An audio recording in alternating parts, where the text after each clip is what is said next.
Hello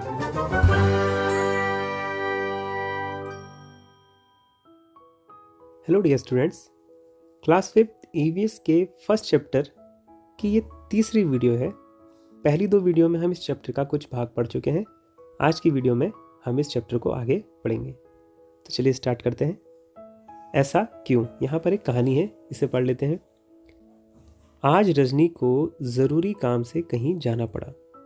अपने 6 महीने के बेटे दीपक को वह अपनी बहन सुशीला के पास छोड़ गई। सुशीला की अपनी बेटी भी इतनी ही छोटी है। मज़े की बात यह हुई कि दोनों बच्चों ने एक साथ पॉटी कर दी। अपनी बेटी की पॉटी धोने के बाद जब वह दीपक की पॉटी साफ करने लगी तो फटाफट अपने मुंह नाक को दुपट्टे से ढक लिया। तो हुआ क्या बच्चों, एक बार रजनी जो है, ठीक है, रजनी को ज़रूरी काम से कहीं जाना पड़ा। तो उसने अपने 6 महीने के बेटे दीपक को अपनी बहन सुशीला के पास छोड़ दिया। सुशीला की अपनी भी बेटी इतनी ही छोटी है, ठीक है। और मज़े की बात क्या हुई कि दोनों बच्चों ने एक साथ पॉटी कर दी। अब अपनी बेटी की पॉटी धोने के बाद जब वह दीपक की पॉटी साफ करने लगी तो उसने फटाफट अपने मुंह नाक को दुपट्टे से ढक लिया। तो बच्चों, सुशीला ने ऐसा क्यों किया होगा? चलिए अब यहाँ पर कुछ प्रश्न हम लोग देख लेते हैं। सोचो और चर्चा करो। तो पहला प्रश्न है, सुशीला ने अपनी बेटी की पॉटी साफ करते समय तो मुंह नहीं ढका, लेकिन दीपक की पॉटी साफ करते समय उसने मुंह ढक लिया।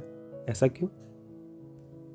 अभी आपने इस कहानी में देखा ना कि सुशीला ने अपनी बेटी की पॉटी साफ करते समय मुंह नहीं ढका, लेकिन दीपक की पॉटी साफ करते वक्त तो उसने मुंह ढक लिया। तो ऐसा उसने क्यों किया होगा? देखिए, जो हम गंध महसूस करते हैं इसमें कई बार हमारी सोच का भी फर्क पड़ता है, ठीक है। जब हम ये सोचते हैं कि कोई चीज़ गंदी है, कोई वस्तु गंदी है, तो हमें ज़्यादा गंध महसूस होती है। अब देखिए, सुशीला की बेटी ने भी तो पॉटी की थी, लेकिन उस समय उसने मुंह नहीं ढका, लेकिन जब दीपक ने की तब उसने मुंह ढक लिया, क्योंकि उसे आदत है अपनी बेटी की पॉटी साफ करने की, लेकिन दीपक की नहीं। तो उसे वो गंदा लगा होगा, तो शायद उसको ज़्यादा गंध महसूस हुई होगी, ठीक है। तो इसलिए सुशीला ने अपना मुंह ढका होगा, ठीक है। चलिए अब अगला प्रश्न देख लेते हैं। जब तुम कूड़े के ढेर के पास से गुजरते हो, वहाँ की गंध तुम्हें कैसी लगती है? उस बच्चे के बारे में सोचो जो दिन में कई घंटे इसी कचरे के ढेर में से चीज़ें बीनता है। तो इसका उत्तर देख लेते हैं। जब हम कूड़े के ढेर के पास से गुजरते हैं तो वहाँ की गंध हमें बहुत ही बदबूदार लगती है ना, बहुत बदबूदार। अच्छा, जो बच्चा कूड़े की ढेर से चीज़ें बीनता है उसे वास्तव में बहुत परेशानी तो होती होगी, है ना, उसको परेशानी तो होती होगी, लेकिन उसका दिमाग उस गंध का अभ्यस्त भी हो जाता है। लेकिन वो बच्चा जो है उस गंध का अभ्यस्त भी हो गया है, तो शायद उसे उतनी प्रॉब्लम ना होती हो जितनी प्रॉब्लम हमें होगी, ठीक है। चलिए अब अगला प्रश्न देख लेते हैं। क्या गंध का अच्छा या बुरा होना सभी के लिए एक जैसा ही होता है, या इस पर हमारी सोच का असर भी पड़ता है? तो देखिए, अच्छी गंध सभी को अच्छी लगती है तथा खराब गंध सभी को खराब लगती है, परंतु सोच का भी असर गंध पर पड़ता है। जब हम सोचते हैं कि ये बहुत ज़्यादा गंदा है तो हमें उसकी गंध कुछ ज़्यादा आने लग जाती है ना।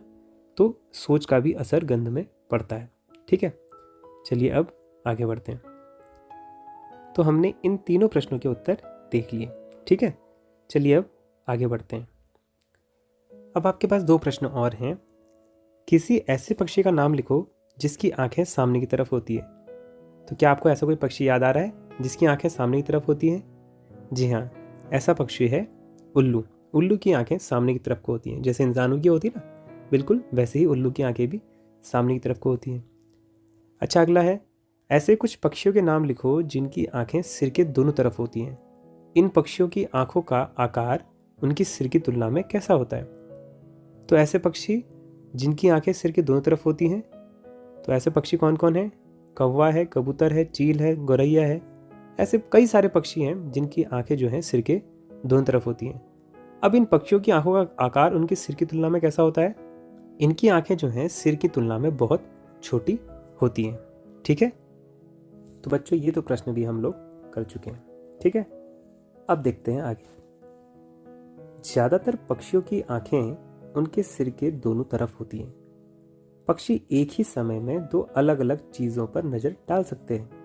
जब ये बिल्कुल सामने देखते हैं तब इनकी दोनों आंखें एक ही चीज़ पर होती हैं। देखिए बच्चों, आपने देखा होगा कि जो ज़्यादातर पक्षी हैं उनकी आंखें सिर के दोनों तरफ होती हैं, तो वो एक ही समय में दो अलग अलग चीज़ों पर नज़र डाल सकते हैं। जब लेकिन ये बिल्कुल सामने देखते हैं तब इनकी आंखें जो है एक चीज़ पर होती हैं, अदरवाइज ये दोनों तरफ अपने देख सकते हैं अलग अलग चीज़ों पर। अब तुमने देखा होगा कई पक्षी अपनी गर्दन बहुत ज़्यादा हिलाते हैं, जानते हो क्यों? आपने देखा होगा कि कई सारे पक्षी जो हैं अपनी गर्दन को बहुत हिलाते हैं इधर उधर। तो वो ऐसा क्यों करते होंगे?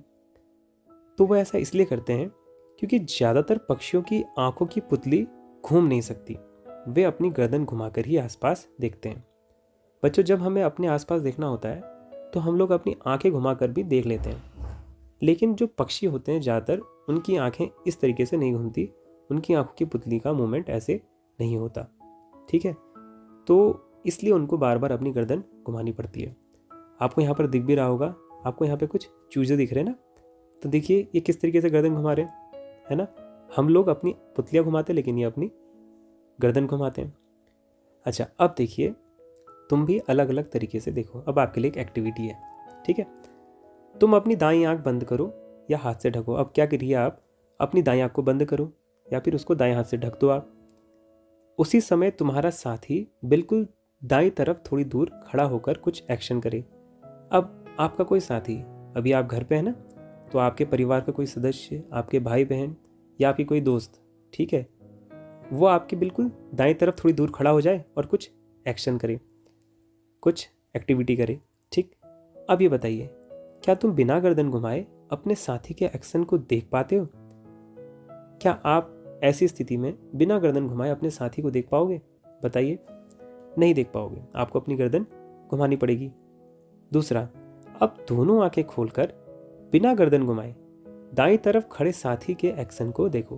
अब आपको अपनी दोनों आंखें खोलनी है और बिना गर्दन घुमाए दाएं तरफ खड़े साथी के एक्शन को देखना है, तो आप इसको आराम से देख लोगे। तो दोनों तरीकों से देखने पर क्या अंतर पाया? तो आप देखोगे कि एक तरीके में जब आपने अपनी दाईं आंख को बंद किया आपको अपनी गर्दन घुमानी पड़ी, जबकि जब आपने अपनी दाईं आंख को खोला तो आपको अपनी गर्दन नहीं घुमानी पड़ी, आपको सिर्फ अपनी आंखों की पुतलियों को घुमाना पड़ा।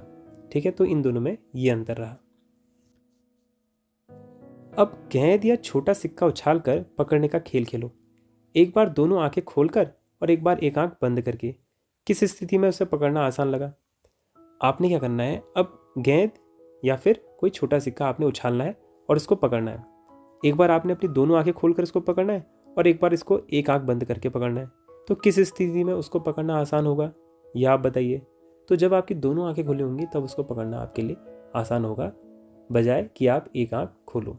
ठीक, सोचो अगर पक्षियों की तरह तुम्हारी आंखें तुम्हारे कान की जगह होती तो कैसा होता? तुम ऐसे क्या क्या काम कर पाते जो अभी नहीं कर पाते हो? जैसा आपको इस चित्र में दिख रहा होगा, अगर हमारी आंखें हमारे कान की जगह पर होती, जैसे पक्षियों की होती है ना साइड में, तो हम ऐसे क्या क्या काम कर पाते जो अभी हम नहीं कर पाते हैं। तो अगर पक्षी की तरह हमारी आंखें भी हमारी कान की जगह पर होती तो हम बिना गर्दन घुमाए चारों तरफ देख पाते, है ना, और एक समय में हम दो चीज़ों पर नज़र रख पाते। ठीक, चलिए अब आगे बढ़ते हैं। चील, बाज और गिद्ध जैसे पक्षी हमसे 4 गुना ज़्यादा दूर से देख पाते हैं। जो चीज़ हमें 2 मीटर की दूरी से दिखाई पड़ती है वही चीज़ ये पक्षी 8 मीटर की दूरी से देख लेते हैं। तो बच्चों, जैसे कुत्ता जो है उसकी सूंघने की शक्ति बहुत ज़्यादा होती है, तो ऐसे ही चील, बाज और गिद्ध जो हैं इनकी देखने की शक्ति बहुत अच्छी होती है। ठीक है, तो ये हमसे 4 गुना ज़्यादा देख पाते हैं। जैसा अगर हमें कोई चीज़ 2 मीटर की दूरी से दिखाई पड़ रही है तो ये वही चीज़ को 8 मीटर की दूरी से देख सकते हैं, यानी हमसे 4 गुना ज़्यादा। तो आज का जो लास्ट प्रश्न आपके लिए है वो ये है, क्या तुम सोच सकते हो ज़मीन पर पड़ी हुई एक रोटी किसी चील को कितनी दूर से दिखाई दे जाती होगी? आप ये सोच सकते हो कि अगर ज़मीन में कोई रोटी रखी हुई है तो किसी चील को वो कितने दूर से दिखाई दे जाती होगी? ये प्रश्न आप अपने मन से कीजिएगा। अगली वीडियो में मैं इसका उत्तर आपको बताऊंगा। ठीक है, तब तक आप सोचिए और इसको करने की कोशिश कीजिएगा। तो बच्चों, आज की वीडियो में इतना ही। अगली वीडियो में हम इस चैप्टर को फिर आगे पढ़ेंगे। ठीक है, थैंक यू सो मच।